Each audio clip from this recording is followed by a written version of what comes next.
ఉత్తర తెలంగాణలో వర్షాలు తగ్గినా వరదలు కొనసాగుతూనే ఉన్నాయి. నదులు ఉధృతంగా ప్రవహిస్తున్నాయి. ముంపు ప్రాంతాల్లో పర్యటించిన మంత్రులు లోతట్టు ప్రాంతాల ప్రజలు అప్రమత్తంగా ఉండాలని సూచించారు. బాధితులను ఆదుకుంటామని భరోసా ఇచ్చారు. అధికారులు అలర్ట్గా ఉండాలని ఆదేశించారు.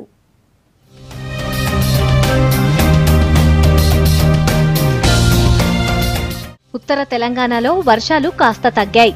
రాష్ట్రంలో అక్కడక్కడ మోస్తరు వర్షం కురిసింది. 2 రోజులుగా కుండపోత వర్షంతో జనజీవనం స్తంభించిపోయింది.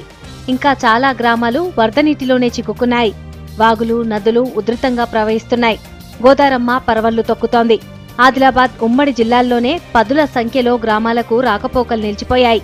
తెలంగాణ, మహారాష్ట్ర సరిహద్దులో పెన్గంగా నది బ్రిడ్జి లెవెల్లో ప్రవహిస్తోంది. అటు జైరత్ మండలంలోని తర్నం వాగు ప్రమాద స్థాయిలో ప్రవహిస్తోంది. బ్రిడ్జి తెగిపోవడంతో మహారాష్ట్రకు రాకపోకలు నిలిచిపోయాయి.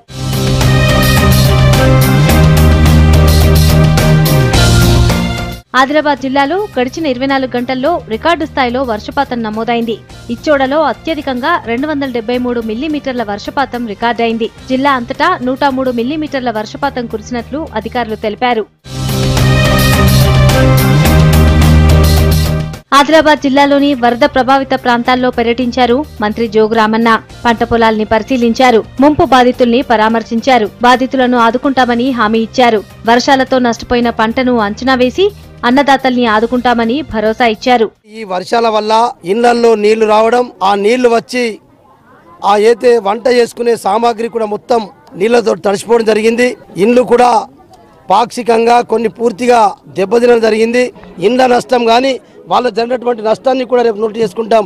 అట్లనే గ్రామాలకు వెళ్ళి రైతుల గురించి కూడా మొత్తం గ్రామాల వారీగా సర్వే చేస్తాం. తప్పకుండా ప్రభుత్వం నుంచి వాళ్ళకి ఏం సాయం చేయాలనో ఆ సాయానికి తప్పకుండా ముఖ్యమంత్రి గారి దృష్టికి తీసుకుపోతానని చెప్పి కూడా నేను ఈ సందర్భంగా మనవిస్తున్నాను. ఉమ్మడి కరీంనగర్ జిల్లాలో కురుస్తున్న వర్షాలపై అధికారులతో సమీక్షించారు మంత్రి ఈటెల రాజేందర్. జిల్లాలోని పరిస్థితిపై ఆరా తీశారు. అధికారులు అలర్ట్ గా ఉండాలని ఆదేశించారు. ముంపు ప్రాంతాల్లో సహాయక చర్యలు చేపట్టాలన్నారు. గోదావరి తీర ప్రాంత ప్రజలు అప్రమత్తంగా ఉండాలని కోరారు. అంటువ్యాధులు సోకే ప్రమాదం ఉందని, పారిశుద్ధ్య పనులు చేపట్టాలని సూచించారు.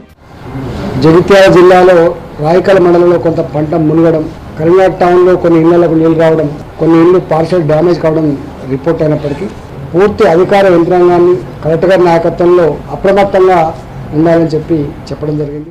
బంగాళాఖాతంలో ఈ నెల 19న అల్పపీడనం ఏర్పడే అవకాశం ఉందంటున్నారు వాతావరణ శాఖ అధికారులు.